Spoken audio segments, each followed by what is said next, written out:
Hi అండి, అందరికీ నమస్కారం. Welcome back to my channel. నేను మీ ఆంధ్ర అమ్మాయిని. ముందుగా మీ అందరికీ హ్యాపీ సంక్రాంతి అండి. ఈరోజు పండగ కదా, ఇంట్లో ఉండి బోర్ కొడుతుంది, సరదాగా ఎక్కడికైనా తీసుకెళ్ళు అని మా వారిని అడిగితే, మా వారు సరే అయితే బైక్ మీద కొండపల్లి వరకు వెళ్దామని చెప్పి అన్నారు. సో సరే అని చెప్పి బయలుదేరాము. మేము బయలుదేరేసరికి మాకు 2:30 అయిపోయింది. ఆఫ్టర్నూన్ 2:30 అయిపోయింది. అలా బండి మీద జాలీగా 2:30 చెప్పి మాట్లాడుకుంటూ బయలుదేరాము. మా అన్నయ్యేమో మధ్యలో 2:30 అయిపోయింది, బయలుదేరేసరికి 2:30 అయిపోయింది, త్వరగా వెళ్ళాలి, లేకపోతే షాప్స్ అన్నీ క్లోజ్ చేసేస్తారు పండగ కదా అని చెప్పేసి స్పీడ్గా వెళ్ళిపోతున్నాడు. వీళ్ళిద్దరూ మధ్యలో బామర్దుల మధ్యలో చిన్న రేస్ అయితే జరిగింది. నువ్వు ముందు వెళ్తా నేను ముందు వెళ్తా నేను అన్నట్టుగా వెళ్ళాము. అలా కొండపల్లి వరకు అలా ఎంజాయ్ చేస్తూ రోడ్ మీద ఎంజాయ్ చేస్తూ వెళ్ళాము. మ్యాక్సిమం 4:30 కల్లా కొండపల్లి వచ్చేసామండి. ఇక్కడ ఏంటంటే ఒక చిన్న క్లిప్ అనేది మిస్ అయిపోయింది. నేను రోడ్ అంతా తీసాను, బట్ ఏంటంటే ఒక చిన్న క్లిప్ అనేది డిలీట్ అయిపోయింది తీసేటప్పుడు. మనకి అక్కడి నుంచి స్ట్రైట్గా మనం ఒక 3 సందులు దాటాక స్ట్రైట్గా వెళ్తే బొమ్మల కాలనీ అని వస్తుంది. అక్కడ ఫస్ట్ బొమ్మల కాలనీకి ఎంటర్ అయ్యేటప్పుడు ఇది ఫస్ట్ షాప్ అండి. ఇది ఫస్ట్ షాప్ ఇది. ఫస్ట్ ఏంటంటే మేము వీడియో తీసుకుంటామంటే వద్దన్నారు. తర్వాత రిక్వెస్ట్ చేస్తే తీసుకోమని చెప్పారు.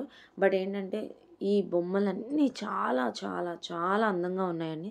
ప్రతి ఒక్క డీటెయిలింగ్ ఎంత బాగుందంటే చాలా బాగుంది.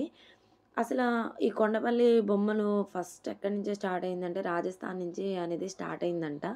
నేను నిన్నే గూగుల్లో చూశాను. బట్ ఏంటంటే చాలా అథెంటిక్గా ఉన్నాయండి మొత్తం అన్నీ.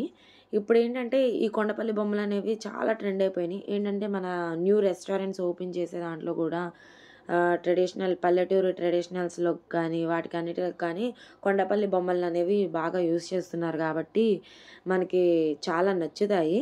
బట్ ఏంటంటే అంటే చాలా బాగున్నాయండి. వినాయకుడు, తర్వాత ఇక్కడ ఏంటంటే ఎక్కువ ఫేమస్ వినాయకుడు, పెళ్లి కూతురు బొమ్మలు, తర్వాత మనకి ఉంటాయి దశావతారాలు, ఏనుగు అంబారి, ఇవన్నీ మనకి అక్కడ ఫేమస్ అంటండి. బట్ ఏంటంటే చాలా చాలా చాలా అథెంటిక్గా ఉన్నాయండి. బట్ మనలాంటి వాళ్ళకంటే సింగిల్ ఐటమ్స్ కొనుక్కునే వాళ్ళకైతే ఇది అస్సలు సెట్ కాదండి. కొండపల్లి వరకు వెళ్ళి కొనే లెక్క ప్రకారం అయితే అస్సలు వెళ్ళొద్దనే చెప్తాను. ఎందుకంటే కొండపల్లి వరకు వెళ్ళి కొనే లెక్క ప్రకారం అయితే ఎందుకు వద్దంటున్నానంటే ఇక్కడ చాలా కాస్ట్ ఎక్కువ అండి. మనకి మ్యాక్సిమం 500 రూపీస్ ఎక్కువే చెప్పేస్తున్నారు.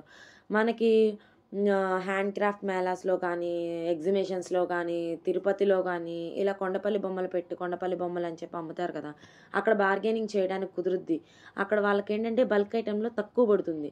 ఇక్కడ మనకి సింగిల్ పీసెస్కి వచ్చేసరికి ఎక్కువ చెప్పేస్తున్నారు. ఏంటంటే మనకి ఎక్కువ చెప్పడం వల్ల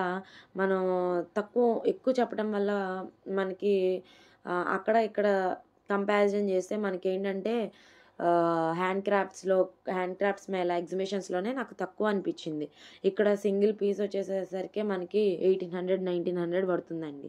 ఇంకా చిన్న ఐటమ్స్ నుంచైనా పెద్ద ఐటమ్స్ నుంచైనా స్టార్టింగ్ ప్రైస్ వచ్చేసరికి 500 నుంచి ఉన్నాయండి ఇక్కడ వీళ్ళ దగ్గర. కానీ నాకు మాత్రం ఏంటంటే ఇక్కడికంటే ఎగ్జిబిషన్స్లో తిరుపతిలో బార్గెనింగ్ చేసుకొని కొనుక్కోవటమే బెటర్ అనిపించింది.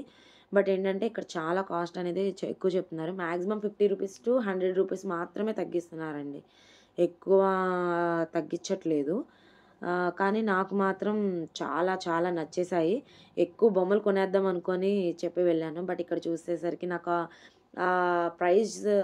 ప్రైజెస్ చూసేసరికి నాకు చాలా షాక్ అయిపోయానండి. నేను మా అన్నయ్య చాలా షాక్ అయ్యాము. చాలా చాలా షాక్ అయ్యాము. కానీ ఒక్క బొమ్మ కూడా కొనుక్కొని కొండపల్లి నుంచి ఒక్క బొమ్మ కూడా కొనుక్కొని రాలేదండి మేము. కానీ నేను మాత్రం చాలా డిసప్పాయింట్ అయిపోయాను. మా వారు అన్నారు తిరుపతిలో కొనుక్కుంటుంటే, మా వారు అన్నారు ఏముందిలే ఇక్కడ కొనుక్కుంటాం ఏంటి, కొండపల్లిలో చాలా తక్కువగా దొరుకుతాయి మనకి అని చెప్పేసి నన్ను కొనివ్వకుండా చేశారు. బట్ ఇక్కడికి వచ్చి చూస్తే ఒక్క బొమ్మ కూడా, తిరుపతిలో ఎలాగైతే తిరిగి వచ్చేసానో ఇక్కడ అలానే తిరిగి వచ్చేసాను. ఒక్క బొమ్మ కూడా కొనుక్కోలేదు. అసలు చాలా బాగున్నాయండి. దశావతారాలు అయితే ఇంకా బాగున్నాయి. నాకైతే చాలా చాలా నచ్చేసినాయి. ప్రతి డీటెయిలింగ్ ఎంత చక్కగా చేశారంటే అంత చక్కగా చేశారు. ప్రతి ఇంట్లో చెక్కి వాళ్ళు ఉంటారు, తయారు చేసే వాళ్ళు ఉన్నారు. బట్ కలరింగ్ వేసే వాళ్ళు ఏంటంటే వాళ్ళు బయటికి ఇస్తారంట కలరింగ్ వేయటానికి. వాళ్ళకి బొమ్మకొచ్చి కలరింగ్ వేయటానికి బొమ్మకొచ్చి ఒక 10-15 రూపీస్ తీసుకుంటారంట ఒక్కొక్క బొమ్మకి. మ్యాక్సిమం ఏంటంటే చిన్న బొమ్మలకైతే 5 రూపీస్ తీసుకుంటారంట, పెద్ద బొమ్మలకైతే 15 రూపీస్ అలా కలర్స్ వేసినందుకు తీసుకుంటారంట. బట్ నాకు మాత్రం చాలా అంటే చాలా నచ్చేసాయండి. చాలా ప్రతి డీటెయిల్. ఈ రాధాకృష్ణుల బొమ్మల రాముల వారి బొమ్మలు అయితే చాలా నచ్చేసాయి. రాధాకృష్ణుల బొమ్మలు కానీ రాముల వారి బొమ్మలు కానీ చాలా బాగున్నాయండి. కానీ ఏంటంటే దశావతారాలు కానీ రాధాకృష్ణులు కానీ ఇవన్నీ ఏంటంటే మనకి కాస్ట్ 2000 నుంచి 1800 లోపు ఉన్నాయి. అంతే అంతే ఆ ఏజ్లోనే ఉన్నాయి, ఆ గ్యాప్లో ఆ ప్రైస్లోనే ఉన్నాయి. కానీ ప్రైస్ ఎక్కువగానే ఉన్నాయి కానీ తక్కువగా లేవు. సింగిల్ ఐటమ్స్ అయితే కొనటానికైతే మనకి నేనైతే కొండపల్లి వెళ్ళి కొనొద్దు అనే చెప్తాను. ఏంటంటే కొండపల్లి వెళ్ళి కొనే అంత చేసే లెక్క ప్రకారం అయితే తక్కువగా అయితే కొనుక్కోవచ్చు. బట్ ఏంటంటే వీళ్ళ ప్రైస్ అనేది ఎక్కువగా ఉన్నాయి. మా వారికైతే చాలా నచ్చేసినాయి, అలానే నాకు కూడా చాలా నచ్చినాయి. బట్ ఏంటంటే బల్క్ ఐటమ్స్ కొనుక్కోవడానికైతే నేను ప్రిఫర్ చేయగలుగుతాను. సింగిల్ ఐటమ్స్ అయితే నేను అస్సలు ప్రిఫర్ చేయనండి. ఎందుకంటే చాలా ప్రైజెస్ అనేది చాలా ఎక్కువగా ఉన్నాయి. ఇక్కడ చూసుకున్న లెక్కప్రతి అయితే వినాయకుడు సెట్ అయితే ఎంత పడుతుందంటే మ్యాక్సిమం మనకి 2000 చెప్పారండి.